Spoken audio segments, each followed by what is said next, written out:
You are listening to the Horse Radio Network, part of the Equine Network family. What a beautiful day for horses in the morning. You are listening to the number one horse podcast in the world. Here is your entertaining look at the horse world and the people in it.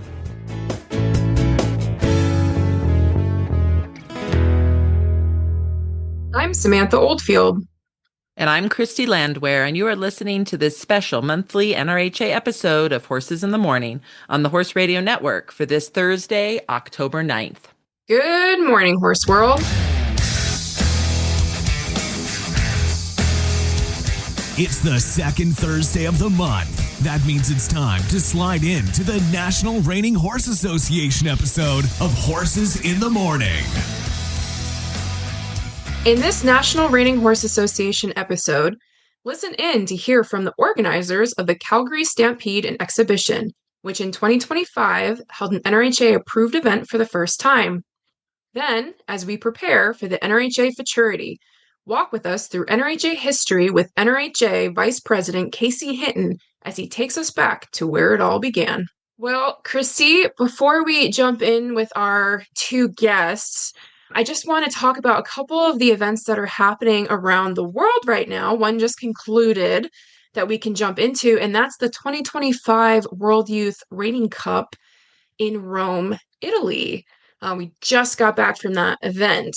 That event was held at the stunning Elementa Ranch, which is owned by Maria Cecilia Ferrucci. And we had, I believe it's a record, don't quote me, but I think it's a record. We had 25 countries represented by youth at this event. And we are just blown away by the participation, by the individuals who came to ride. The level of competition this year was just, it was unbelievable. It was amazing. So explain to everybody what the Youth World Cup is. Doesn't it operate like IEA, Interscholastic Equestrian Association, and also IHSA, Intercollegiate Horse Show Association, in regards to a draw system? Isn't that how it works? Yes, that's a good point. So the World Youth Reining Cup, one youth from each country is allowed to represent their country at this event. They all come together to one location, and in this year it was the Elementa Ranch in Rome, Italy. And horses are donated by several generous donors, individuals who they support the youth program, they support the future of reining, they have good reining horses. They generously donate those to this event. And just like you mentioned with IEA, IHSA, those horses' names all get put into, essentially, if you want to say, a hat. This year they drew custom buckles that Maria Cecilia had done for them. And each youth draws a horse at random. And then this year they had 3 rides to get to know their horse. Because reining is such a high level discipline, for safety reasons, we like to make sure that they at least have a couple rides on the horse, which is not like IEA or IHSA. But they had a few rides on their horse and then they compete. And it's just an incredible exhibition of sportsmanship and leadership. And we were just floored by the number of individuals that came with each youth to support them from all over the world. We had representatives all the way from Costa Rica and Panama and Brazil and Argentina, all the way to Australia and all over Europe. It was just Canada. It was amazing. I love that. You know, one of our strategic planning goals for the NRHA is to raise our youth membership. And I think that a lot of horse organizations, right, you really can't thrive without that strategic planning goal, because obviously some of us are going to age out eventually. And even though we can ride reiners well into our 70s, and we even have a few individuals riding reiners when they're in their 80s, it's really good to have this starting place. So I'm just so thankful for all the sponsors and all the horse donors that made this event happen. Yes, me too, because without them, we cannot do this event. Those people who donate their horses, those people that host this event, without those individuals, it's not possible. And it's such a great way to inspire growth and inspire youth participation around the world. So we're very grateful. But now, moving a little bit closer to our home here in the US, there's another event that's taking place right now that, if you can give us a little information on the Quarter Horse Congress, All-American Quarter Horse Congress, that's an incredible event that's been happening for quite a few years now, and there's quite a lot of added money in it. There sure is. So the Ohio Quarter Horse Association puts on the All-American Quarter Horse Congress. It is one of the largest horse shows in the quarter horse world. And it's a whole month in Columbus, Ohio, because you can imagine all the different disciplines and things that a quarter horse does, right? The English, the Western, the halter, the games, and of course the reining. And in the reining is taking place right now as we speak, with finals being here shortly. And we, as the NRHA, are a title sponsor of the reining. We actually have a reiner suite that takes place. That's a big VIP area.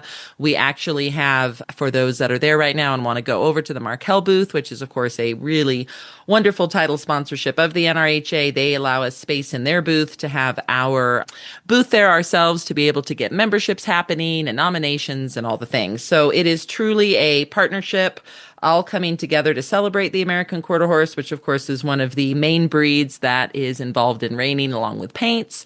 So it's just a pleasure, and it is such an event. It just, every evening there's some sort of a party going on, some sort of a reception. They really do cater to the exhibitors at the Congress. Well, if you are in the Columbus, Ohio area, we recommend you head over to the Ohio Expo Center. That's where this event takes place. As Christy, you just mentioned, the finals are about to take place. And this event, I don't know if a lot of folks know this, the reining at this event, so the reining discipline alone, has over 700,000 added because it's run concurrent with the All-Star Reining Stakes. So it's a pretty hefty event in terms of reining and added money. So it's definitely worth a wander over if you're in the area, but also definitely put it on your bucket list if you're not, and head up there someday, because they have pretty good reining, and it's like you said, it's a wonderful facility with a great trade show. And another event that's on my bucket list, and Sam, I don't know if you've ever been, but is the Calgary Stampede. And I'm so excited to have David on here in a second to talk to us more about that. David is known for his innovative approach to life and also his willingness to take risks. In 2022, David and his team ventured into the horse show production world with the launch of the Exhibition, an NRHA-approved reining event that immediately became a favorite on the calendar for competitors. This work has evolved quickly and now includes 3 annual NRHA-approved events, a members club, a stallion and incentive program, a podcast, and a media company that provides video services for cutting, reining, working cow horse, roping, and barrel racing events throughout Western Canada. This summer, David played a huge role in bringing the first ever reining showcase to the world-famous Calgary Stampede and Exhibition. This NRHA-approved event was held at the Nutrien Western Event Center in front of more than 3,000 spectators, most of whom were seeing the sport of reining for the first time ever. David is the father of 2 incredible daughters, Danae and Lane, and enjoys a wonderful life with his wife, Tracy, whom he considers the foundation and biggest supporter of everything David and their daughters do. Welcome, David, to the show. Well, thank you very much. I've been a longtime fan of the show, and it's exciting to be here today as a guest. Awesome.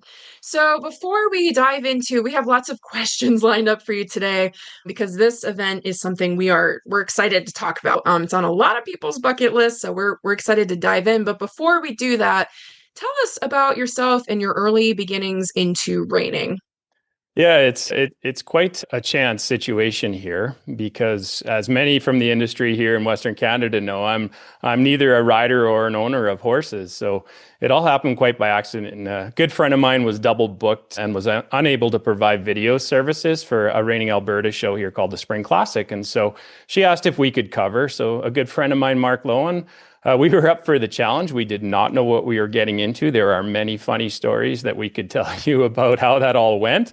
But in the end, we did a really good job, and they wanted us to come back the next year, which we did. And, knowing now sort of how everything worked, we felt like we did an even better job. And so since then, as you said in the introduction, our work has expanded to sometimes as many as 40, even 50 events through the calendar year here up mostly in Western Canada. So it's been a lot of fun. Yeah. And so, as I said, having not ever been a rider or even an owner, I do find I bring a unique, uneducated experience to the industry. And so I often ask a lot of interesting questions. And certainly as we produce our shows, I would say Lauren Waymeyer from your team, she laughs whenever I ask a question because she says, nobody ever thinks of these things, Dave, but I think she enjoys them, and hopefully it helps us do our work well.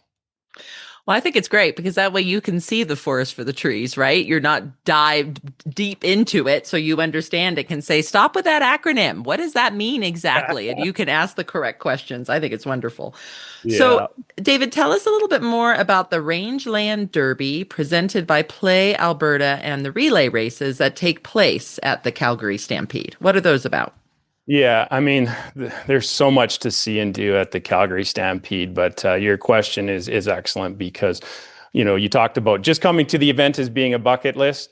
This is on people's to-do list when they're there. So two of the events, they just really capture people's imagination, the Rangeland Derby and the relay races. So the Rangeland Derby presented by Play Alberta, it's what most people know as the chuck wagon races. And so there's a team of horses, there's outriders and drivers.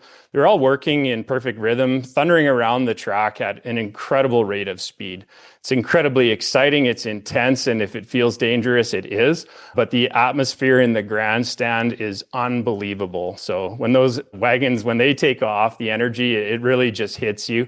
And it's one of those things that you have to see in person to truly appreciate. I don't know that when you follow it online that you capture all of that intensity and that is happening. So people should come and take it in. As far as the relay races, which bring an entirely different kind of thrill, these races celebrate the indigenous horsemanship, and the skill level is incredible. Riders aren't just racing, they're vaulting from one horse to another at full speed, and in the middle of the race, the athleticism and trust it takes between the rider and the horse is jaw-dropping. And so the crowd is on the edge of their seat the entire time. And so together, these two events, they really showcase what makes the Stampede so special. And it's a mix of Western tradition, indigenous culture, and pure adrenaline. They're the kind of experiences people will never forget. Well, I know every time I bring this event up, or any one of our team brings this event up in the office, all of our staff go, "Oh, that's so on my bucket list," like every single person. So hopefully soon we'll get a contingency from NRHA up there to watch the event, because I think it is just something that's really made a name for itself, not just in the reining world, but just in events itself. It's an incredible event. Now, new in 2025, you had a reining showcase, which included a team format, a reining pattern, and a slide. Tell us about this event, why you decided to bring it to the Stampede in 2025, and how it all works. Well, I'll give credit to the Calgary Stampede for recognizing that this type of event can be super exciting for the fans. Because, I mean, we just talked about the adrenaline rush of a couple of events, but traditionally reining did not get the respect of that. But I believe that there were a couple of their staff who had gone down and they had attended Run for a Million, and they saw that, yes, I mean, this is the type of experience and event that they want to have as part of the Calgary Stampede. So when I talked to them about it, we had built quite a relationship with the Stampede over the years, but there was no hesitation. They wanted to make it happen, and it was just a matter of how could we make it happen? And there were so many logistics to work out. The exciting part is I didn't believe that this could be an NRHA event. It was something that we were putting together for the first time. We had to come up with a concept. We went with a team competition. And in my mind, from having read through the handbook too many times, it just didn't seem to me that it was something that the NRHA might be able to approve. But of course, when we needed to have a judge, we had $20,000 added for our purse, which was really great. But in order to have an NRHA judge, even though it wasn't anticipated to be an NRHA-approved event/class, I had to talk with the NRHA and get special permission. And as we went through the way it was set up, they were just right on board. Like the enthusiasm again, it was so great. And so I felt supported from the Stampede and from the NRHA, and then also from the professional community. So what we did, just to give full context to the event, we decided that we would open up with a freestyle. just because that was going to be the first thing that, fans who had never seen the sport before didn't really understand the intricacies of all of the unique skills and horsemanship that happens. And so we had some fun. And so one of our local professionals, Wanda D. Haddad, she put together a freestyle to Yellowstone themed. And so it was to Wildflowers and Wild Horses by Lainey Wilson. And so she brought in her son, Robert McCluckey, and her assistant trainer, Paige Mateka, to help out with that. And so it was really neat. She had, as part of her performance, this incredibly long, colorful sail that she rode around with. And it really did set the tone for the competition.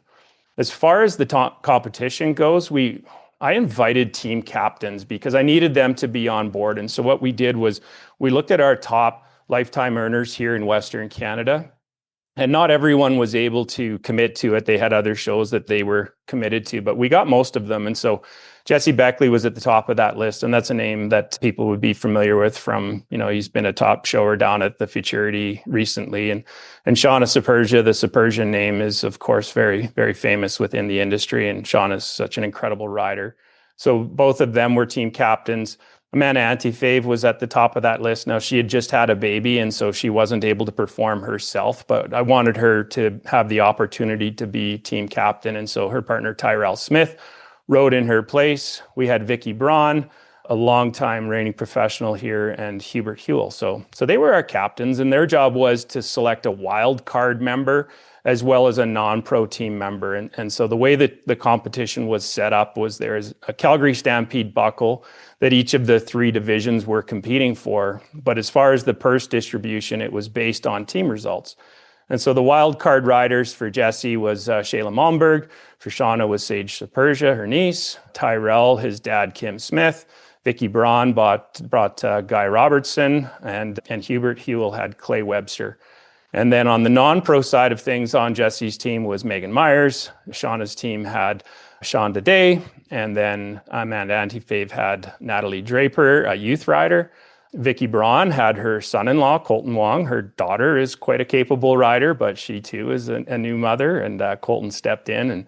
And then our youngest rider of all, Hubert, for his non-pro, had his young daughter, Harlan, ride.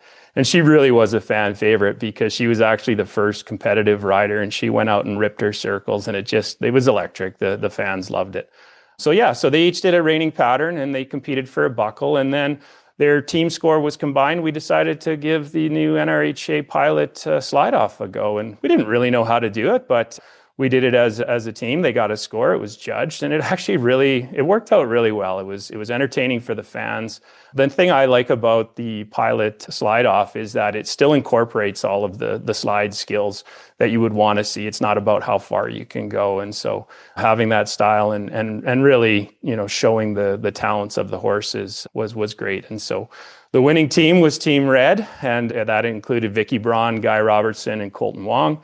And it was really great because all three of their horses were born and raised right here in Canada. And for our higher level horses, that isn't always true, but it was here. And so that was very special. As well, Vicky is from the Heinz family, and they have very deep roots here in Alberta. And so in her post-performance interview, she talked about her mother being a post-Stampede champion, and the emotions were incredibly high. So I've got actually goosebumps right now talking about it. So the competition itself came together wonderfully. We learned a lot. There's things that we can do to make it better, but for a first go, everyone was quite delighted. The emotions are the key. They are such the key, because when you can stir those in people, then your event is a success. And it sounds like you did that. So next year, David, are you planning to host the event again and in the same format? Is there going to be qualifying for it? How can reiners that are listening find out more about how to participate? Yeah, these are all things that we've talked about, because while it was NRHA approved, it was category 13. And so then the NRHA, the earnings wouldn't count, but we want to change that. So whether it becomes a category 12 or whether we look at offering other rides, and so other types of classes as well. So yeah, we definitely want to. We're in conversation with the Calgary Stampede at this time. Their schedule is incredible. I just wanted people to understand the challenges of doing an NRHA event during Calgary Stampede. So in the Nutrien Western Events Center, they have a cutting horse competition, heavy horse show, RCMP musical ride, team cattle penning, World Stock Dog Championship, working cow horse. Canadian National Miniature Horse Show, Cowboy Up Challenge, and Stampede Show Riders, and honestly more. And so throughout that week that is happening, or 10 days of the Calgary Stampede, they're having to change that ground over. Bill Fraser, he's kind of like the conductor, and he's really a bit of a magician. So we had the evening primetime slot, which the showcase was from 7 to 9. And so he had to transition that ground in a very short amount of time. We hope to expand that. So looking into next year, where hopefully we have more time, and that'll help us get the ground ready, but also an opportunity to offer some other classes. So, if we were to go to what would be, I'm just thinking like a Run for a Million style competition, then we definitely need to get to that, qualifying situation here. And so, yes, as soon as possible, we want to work out those details. And as soon as we do, we'll do our absolute best to communicate those to everyone who might be interested, so that we have, a lot of representation. We were excited to have representation from all of the Western Canadian provinces, but we see a lot of Americans who come up from the Northwest and participate at our shows. But perhaps if the purse grows enough, you never know. We may attract others as well. Absolutely. And hopefully being on this podcast will help with that attraction, because I think just even letting a lot of reiners know what's going on up there. Everybody knows about the event, but like knowing the reining that's offered there is a huge help. I have to hit on a point you just mentioned, the ground. Dun dun dun. The ground. Every reiner knows the ground is paramount. It is the number one thing everybody looks for, talks about, is involved with. And I was just recently at an event, Americana in Germany, Friedrichshafen, Germany, and they had multiple events going at the same time, and they also had to change the ground.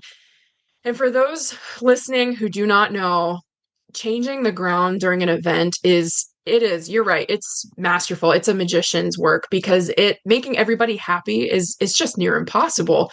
And so I totally empathize with your team that do the ground there, because it sounds like you had so many things happening, and to have someone that is capable of changing the ground like that, oh my gosh, that's awesome. I had to hit on that, because that is something that from an association standpoint we talk about and deal with all the time. So had to hit on that. Now, to be fair, sorry, I was just going to say, to be fair, the vast majority of the people in the building watching, but of course, this is all telecasted, live streamed and that. So there's literally thousands upon thousands more who were watching, but they've never seen reining before. And so even though, a true reiner might not think that was the greatest stop, it's still absolutely exciting for all of the fans. And the other, the thing that was most important to us is protect the horse, because obviously we have to have ground that's safe, and we accomplished that for sure. The other thing that happened that's going to be great for next year is we took our summer show, the exhibition, to the Calgary Stampede Park this year, and we had never done that before. It came after the Calgary Stampede, but we learned so much. We have an incredible ground guy who works together with Bill, and so Logan Gerlitz was there, and we transformed that ground. By the end of our week-long show, the ground was phenomenal. It was like, high-level competition ground. And so I think that knowledge and that experience is really going to help us for next year. We'll know it's safe, but I think we can bring that level of competition up as well. Definitely. It's, having that skill in your back pocket, or having someone who has that skill, is so important. And like you mentioned, of course, horse welfare is number one priority, and having someone who can handle the ground between all different disciplines and events is so important. So now I just want to mention the facility that the Calgary Stampede is held at is host to over 1,200, I believe, events a year, with over, I think this is correct me if I'm wrong, 2,500 volunteers. And I know the Stampede itself, the event itself, plays a crucial role in Alberta's economy, but youth involvement, that seems to be one of the largest pieces of this event's puzzle. Can you tell us a little bit more about that? And then if you can, tell us about the 1912 Society. Yeah. I hear that, on this podcast, you're always celebrating the youth and the things that were happening. And so I commend you for that. I'm a former teacher myself. In Calgary, in Alberta, the number of young people who are touched by this event, it would be almost impossible to measure. And one of the things that is most incredible is the leadership opportunity that they give. And some of the learning that these young people have, I think it goes on to benefit them for the rest of their lives. So the 1912 Society is really a special piece of the Stampede story because it's all about investing in the next generation. So it's a youth advisory group made up of young leaders between the ages of 25 and 35 who are passionate about keeping the spirit of Calgary Stampede alive and relevant. They're named after the year the first Stampede was held, and their role is to create opportunities for younger audiences to connect with the event, whether that's through networking, volunteerism, philanthropy, and building traditions of their own.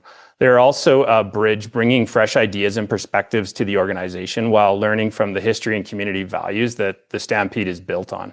What's neat is that it isn't just about the 10 days in July. So the 1912 Society is active year round, and it gives young people a real sense of ownership in shaping what the Stampede looks like in the future. It's one of those programs that makes sure the legacy of the Stampede continues for another 100 years by putting it in the hands of those who will carry it forward. And so it's just such an important part of everything that's happening, and they build, all of those ages, right from the youngest age. And you'll see that when you come to Calgary Stampede, you'll see, whether, the volunteers, but then there are also people who that's their first ever job.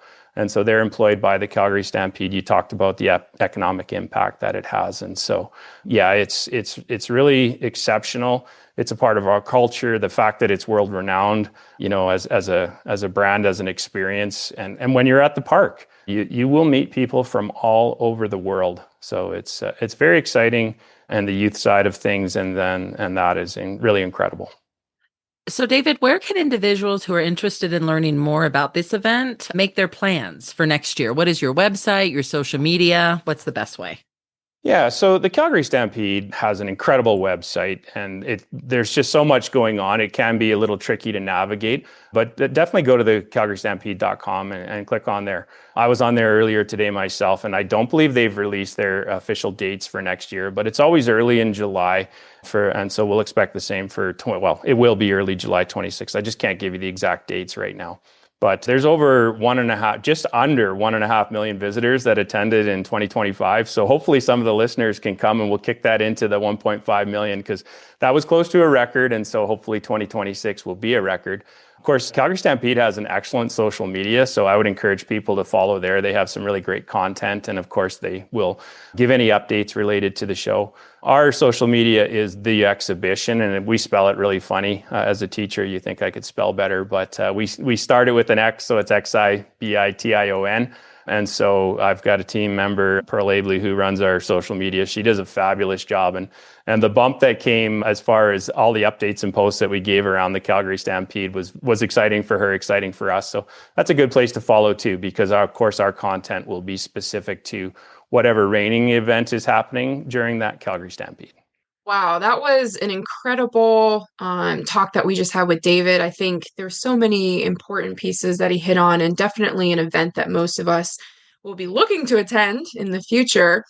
Now, we're going to transition a little bit and move to an event that's here in the States, and it is our Futurity. As we move closer and closer, I can't believe it's that time of year already, to the 2025 NRHA Futurity and Adequan North American Affiliate Championships. This will be the first event, or the first Futurity, in the new OG&E Coliseum. And to talk through a little bit of history of NRHA and about the Gym Nork and about where reining has been to where it is now, we're going to talk to NRHA Vice President Caey Hinton, who can walk with us a little bit through time. Caey Hinton is a National Reining Horse Association $1 million rider and $1 million owner, known for producing and showing some of the sport's top horses. Based in Whitesboro, Texas, Caey and his wife, Kathy, who has also recently crossed the $1 million owner milestone, breed, raise, and train champions. Caey has built a career marked by consistency, horsemanship, and major wins. Today, he continues to compete at the highest levels while shaping the next generation of reining horses. Most recently, he has stepped into the NRHA leadership role of our vice president, a voluntary position that helps to guide our association into the future with growth and development strategies. Hi, thank you so much for being on the show today, Caey. Hey, well, thanks for having me. It's always a pleasure. So you've been involved in reining since youth. Let's just dive in. From your perspective, how has the NRHA evolved since you first started showing? Wow. This is my 40th year to have my own training business. And so Awesome. you've got to watch a lot. When I was younger, I got to spend the first couple of years out of high school at Dale Wilkinson. So you got to see the grandfather of reining, and then you got to see the Congress where the first reining futurity started. And as a youth, the memories of watching everything from the guys practicing on the racetrack to Stretch Bradley with the drag. And so the evolution of reining with different types of drags for the dirt to the different types of horses to like that, it's been spectacular. So what a journey it's been. Wow, 40 years, that's an accomplishment. Not many folks can say that they've been successful for that long in any career. So I applaud you for that. And obviously you're well known around our office, as is Kathy, not just for your assistance in leadership roles, but also your incredible programs, breeding programs, showing, etc. It's definitely, y'all are some folks that we definitely look up to from a staff perspective. Um, Tell us about some of your incredible horses that have come through your program and helped you achieve the $1 million achievements that we mentioned in that bio. Yeah, we've been very fortunate in our life to have some great horses cross our path and be very influential into our careers. Probably one of the horses that we've been involved with as a breeding horse, and I got to show in 2004 and win a world title on, was Magnum Chick Dream. And we've stood him at our place ever since 2000, the 2005 breeding season. He's 29 years old now. He crossed the $1 million or the $14 million sire mark. And, just what a story for Jack and Viola, the owners. What a horse. And his foals to this day are still relevant and are at the top of the game. In 2000, I think 11, I showed a offspring, a little Magnum Jesse, and I was a reserve at the futurity with little Magnum Jesse behind Gonna Trasha. That was quite a fun evening. And then a horse that we trained and made every major finals of every event, futurity, NRBC Derby, and everything, was a horse named Smarty Starlight. He was a world champion in 2010, I think. Spooks Eclipse was a horse that Jimmy and I both showed, and he showed till he was probably, he might still be showing. Guaranteed a Magnum, Kathy and I owned, and he won the 2018 Derby with Jimmy Vanderhoeven, our assistant, showing him. One of the only back-to-back winners of the Derby. He also won it in 2019. A horse named Mega Mag, which in 2017, I won the level 3 at the futurity, made the top 10 in the open part. Been a lifelong horse. He's 11 years old, still in our program, still showing to this day. And then a horse named Magnum's Custom Dream, which qualified myself 3 times, 3 years in a row for the Run for the Million. This past year, Andrea Fapani showed him for Kathy and I as owners, and he was reserve at the Run for the Million. Quite exciting evening, very close. And that is a stallion that last year we stood to the public, had an incredible year. Those horses are some of the highlight horses that, man, oh man, what a lifetime of experience with those horses. Casey, isn't it awesome? We all have our horses that just mean so much, even though every single one that crosses our path is special. But thank you for highlighting some of those. Fantastic.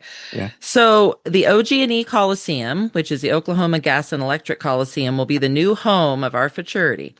The first event held in this Coliseum, actually the first event, was ours as well. It was our 2025 4/6's NRHA Derby presented by Markel. That was pretty awesome. So you have competed and you saw Rainey mature in the Jim Norick, which of course was standing there in the fairgrounds forever, and it's now been literally deconstructed. Tell our listeners what it feels like after having so much history in the Jim Norick arena to now move into a new facility with this event. Well, that new facility is first class. Oklahoma should be very proud, and that fairgrounds of putting that facility together in that new arena. I mean, if you think about the history that was made in the NRHA, and now we're at the infant stage of what the history is going to be in the new one, man, it's exciting time, man, for the world of reining, man, it's hard.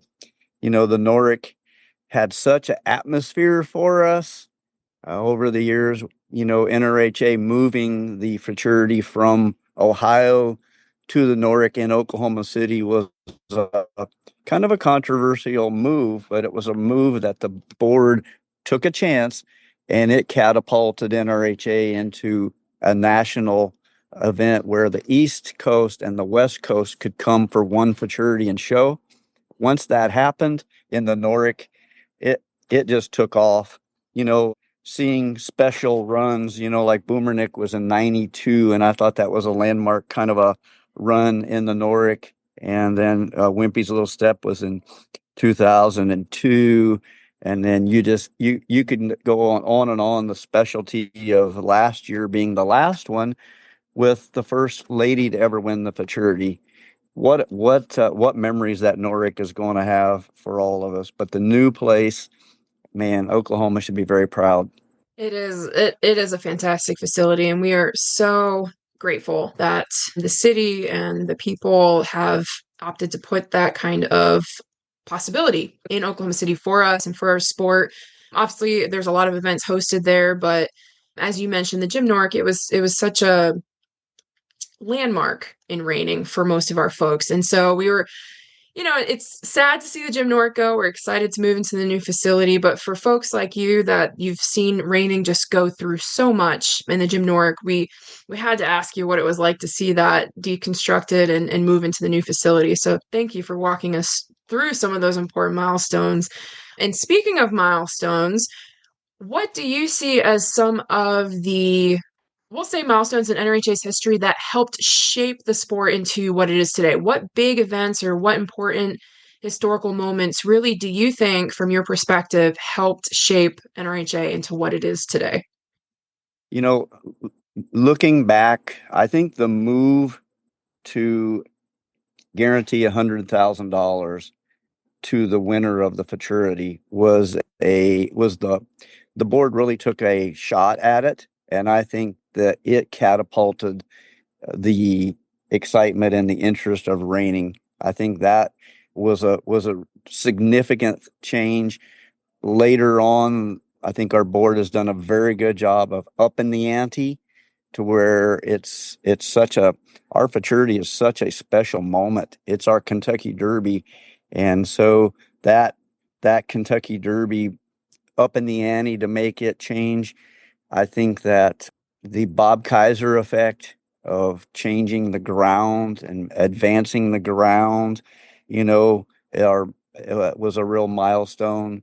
The care our horses get now, far as, they get treated to spas and ice baths and, the best hay and the best feed and the best conditioning and the best footing, though that's with Bob Kaiser was a big change.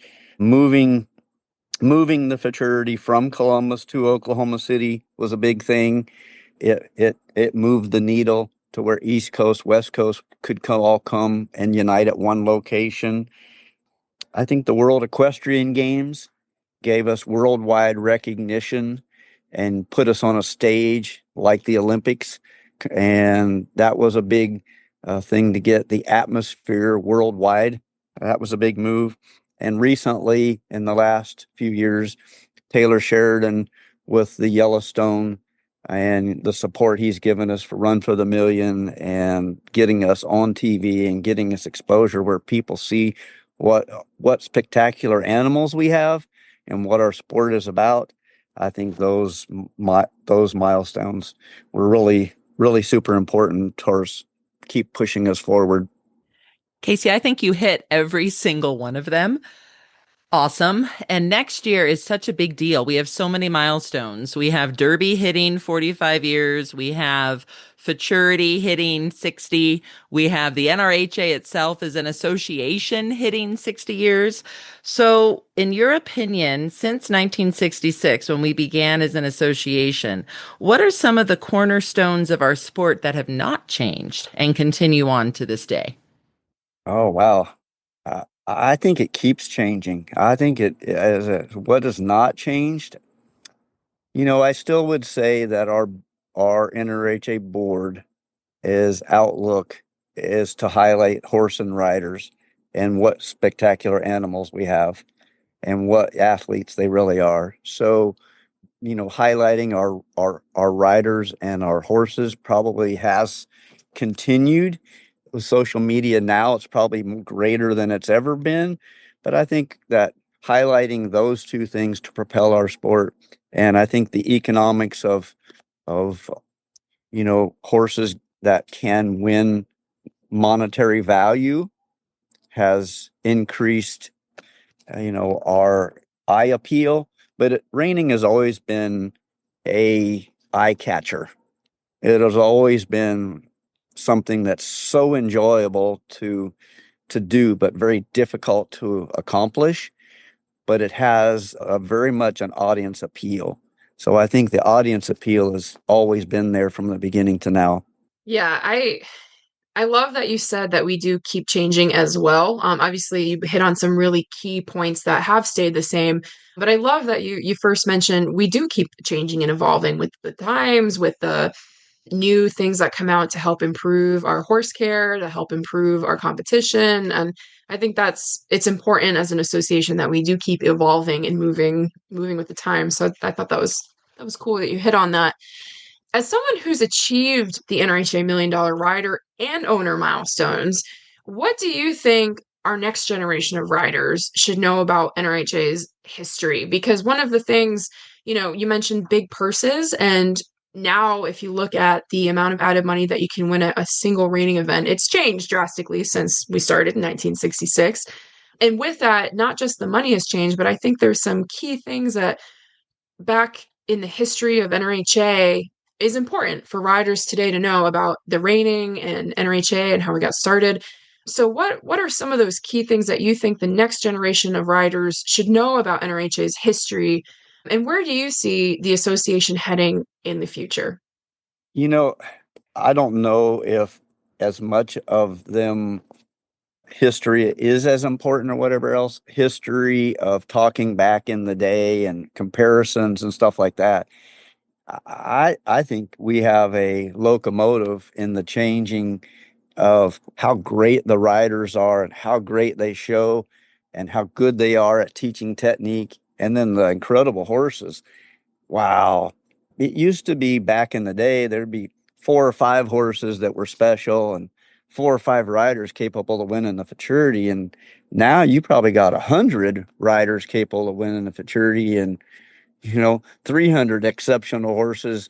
And so when you compare history of landmark rides, back of horses in the past, we have excelled those horses were the best of their day, but people see them on an old video and they compare them with today's horses. Oh man, they just aren't that good or whatever. But they were the best of that day. They were the best of that time period. And our escalator of where we're headed and how great the horses are and the riders and the techniques and stuff, it's just amazing to watch. I mean, it just intrigues you so much. You could watch it for hours and hours. And what a great, what a great sport. And we have a sport everybody else is really enjoys. They've copied our judges' scoring system. They've tried to copy so many things about us, and we have a lot of great things going forward. I hope that we continue to have all levels for all people to enjoy it, because it's such a special sport. So I hope we keep to where it is everything from 4-H reining to Olympic reining, world-class reining. I hope we have everything in between so that everybody gets to enjoy it as much as we have in our life. That's awesome. And that was wonderful, wonderful idea to leave the listeners with, because yes, it's truly an incredible sport that we all get to be a part of. And Caey, thank you so much. Your passion just flows through on all of this. And it's so helpful having this history and knowing, where we're going and knowing what the future holds is really, really bright. So thank you again. Copying is the best form of flattery. So I hope people continue to copy us. That's fantastic. Yes, for sure. Well, thank you again for being on the show. Well, thank you very much for having me. I find it just fascinating how both of our guests today, David and Caey, talked about dirt. Dirt in horses is so amazing. The footing is so amazing, no matter what discipline you're in. And, he mentioned how the Kaisers have been so involved. And now we have Randy Snodgrass with Arena Works, who is doing our footing. And it's just cracks me up that is something that we talk about a lot. And if you talk to a non-horse person, you say, what's really important about horse sports? Oh, dirt. Dirt's really important. Yeah, that topic, when David was talking about it, I had to reiterate what he was saying. If you are ever an association or an event manager, the number one piece that you'll probably hear about the most is the dirt. And it is so important to most folks who are in equine disciplines, but reiners for sure, because we are sliding and spinning and rollbacking and circling. It is paramount, not just to have amazing and incredible maneuvers, but for horse safety as well, to have good dirt. So I love that they both hit on that piece. And for those of you that are interested in coming or watching live stream our NRHA Futurity this year, it begins on Monday, November 24th and goes until Saturday, December 6th in Oklahoma City at the fairgrounds there. And you can go to nrha.com/futurity to find out the full schedule and all the fun that we're going to have. So now, everyone, go out and have the slide of your life.